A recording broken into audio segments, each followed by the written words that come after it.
Welcome back to Stocklabs Market Recaps. We are sort of into mid-March here through mid-March. Week ended March 18th. We had a bunch of stuff during the week. Federal Reserve did their quarter point hike on Wednesday. We've obviously had a constant stream of European, Russian headlines, every day for the past several weeks, or actually a few months now. So that hasn't gone away yet. But yeah, all of these things sort of aside, the market had a pretty monstrous week in the indices. And if you were sort of paying attention last recap, I was sort of saying that we were kind of due for something like this if we were able to lock in an oversold signal from the Stocklabs algorithm, which we do have here on our 12-month hybrid algo. This was on, let me go 12 months. So 12 months hybrid, this is on Monday, and that was the low. We were down. Futures were down a little bit Monday night into Tuesday morning, but by the time the regular trading hours opened, I mean, we were going basically up only, straight into the Fed meeting, straight through the Fed meeting, and then it looked like sort of by the time Friday came around, the Friday move, which was a good up day again, it looked mostly just like shorts just getting squeezed out. I mean, they had enough by the end of the week. There wasn't going to be anything that sort of brought us down that day. So yeah, pretty good win so far for the for Stocklabs. It was holding off a long time, giving us an actual oversold signal. So you see, like, all of this time in here from basically since February, all of this sort of bear market action, we never hit oversold in all of it. So, it sort of shows you how strong of a signal this is when it finally does hit, because it really is picking up a true washout in the market. Now whether this ends up being a sort of dead cat bounce remains to be seen, but I mean, so far, I think the NASDAQ went up something like almost 1,500 points from, I think it's like 1,300 points at least from the Monday low. So, I mean, that's a huge move in 3 or 4 days, whatever you want to call it. As far as our industries for the week, the breadth was really broad. Everything bounced.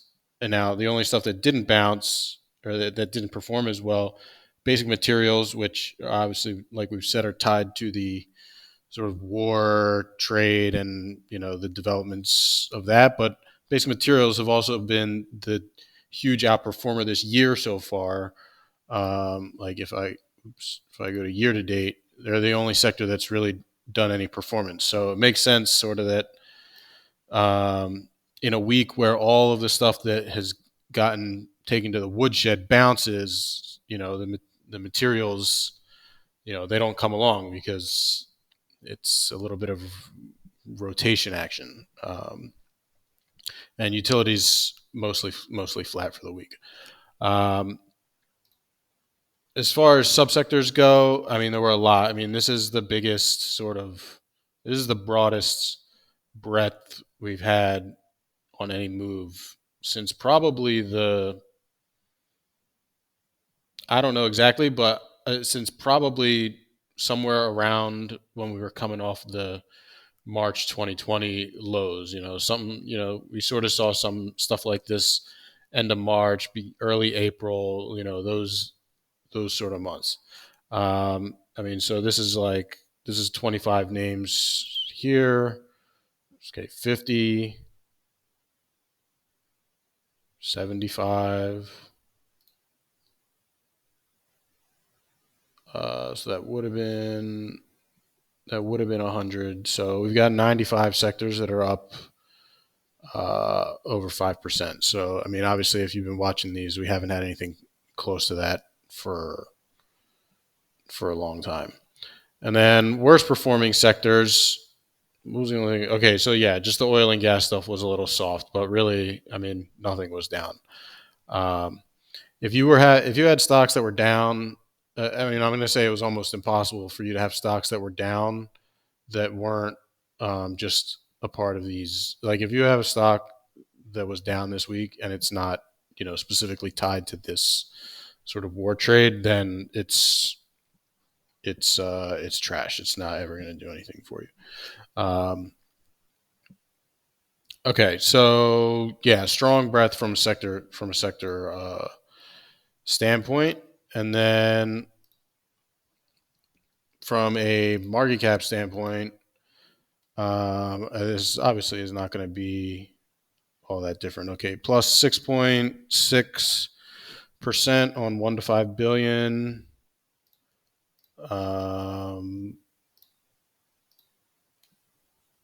5 to 10 billion plus 7.5%. Large caps were plus 7.3%. Pretty good. 50 to 100 plus 6.8%. So you can see everything's up sort of 6.5 to 6.5, 7.5%, across every, it's pretty uniform actually. And this one too, 6.71%. So I think it was 5 to 10 billion was 7.6, and 1 to 5 billion was 6.6. But everything was in that 6.6, 6.8, 7.5% range. So, the bounce was broad from a sector perspective. It was broad across sort of all market caps. If you were long anything or buying stuff, Monday, even late last week or whatever, I mean, you've already made some pretty good gains on them. Oh, I forgot the actual indices. Right. So our major indices, I've been talking about this big week. I mean, okay, so the Nasdaq was up 8%. S&P was up 5.8%. Small caps 5.4%, and the Dow was up 5%. So pretty good week. And then the only stuff that was down, obviously, gold and oil were a little soft, like we said. I just want to see the mega cap leaders,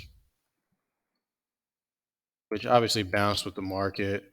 Okay, Nvidia up 20%. It was a big week for semiconductors coming off that Monday low. Same thing. Facebook had a big week, up 15%. I think Facebook had hit. Well, actually, the Nasdaq too had hit, I think, 52-week lows on Monday, and same thing for Facebook. And then obviously there's a big ripper off of that. Tesla up 14. Okay, so the underperformer was Google. Google has sort of been one of the stronger ones throughout. So you can sort of see like the biggest performers this week, whether it was within these large techs or if you were looking at sectors and stuff, the biggest winners this week was stuff that was most beaten up, coming into the low. Solid week from Amazon, all this stuff. So I'll go back to Screener just so we can pull up intelligence to see what this coming week has. And yeah, the last few weeks there hasn't been anything showing up on here. This week we get short the Qs, SQQQ, as the only bullishly rated ETF, which I mean, sort of makes sense. You had a big run in the Nasdaq. Obviously, it would wouldn't be surprising for it to retrace some of the move that it made. And let's just see what's rated bearishly this week.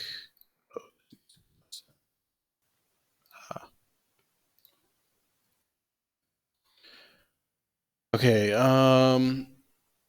stuff that is rated bearish. Okay, I want to sort this the other way. Okay, ultra short silver. So silver should be bullish this week because the short ETF is rated bearish, which double negative.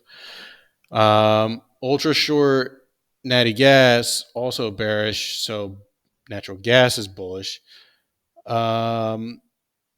Some sort of robotics ETF is probably pretty closely tied to the Qs. And then ARC also sort of, beta tech, momentum tech is rated bearish here. So if you caught some of that bounce in ARC this past week, you probably just toss it and um, get look back at it another time.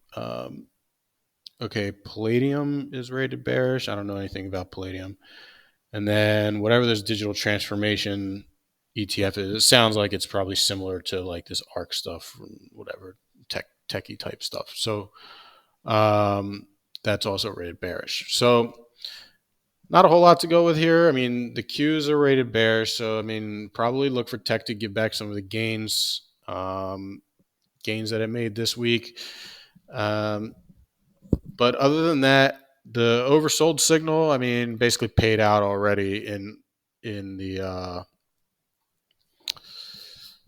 paid out. If you took the signal, there's not really a whole lot of reason for you to press anything here. Probably the statistics on this signal, I think we've already. So we're on high. We're looking at hybrid 12 months. I mean, we expect up 2% in 10 days. So 10 days from this past Monday, and I think that we're already like maybe triple this performance. So you don't have to. There's no reason to press anything here. All these numbers have already played out. And then you can just sort of kick back and reassess the situation another time. But for now, it was a good week for the Bulls. I mean, there's no other way to really say it. Stocklabs did its job, called the low for us, and so it was a fun week. We'll have to see if we can continue the rally some more, or if it does end up being a bit of a dead cat bounce, and then we'll just have to we can just keep waiting on these oversold signals to come in and play those. But thanks for tuning in. Crazy week.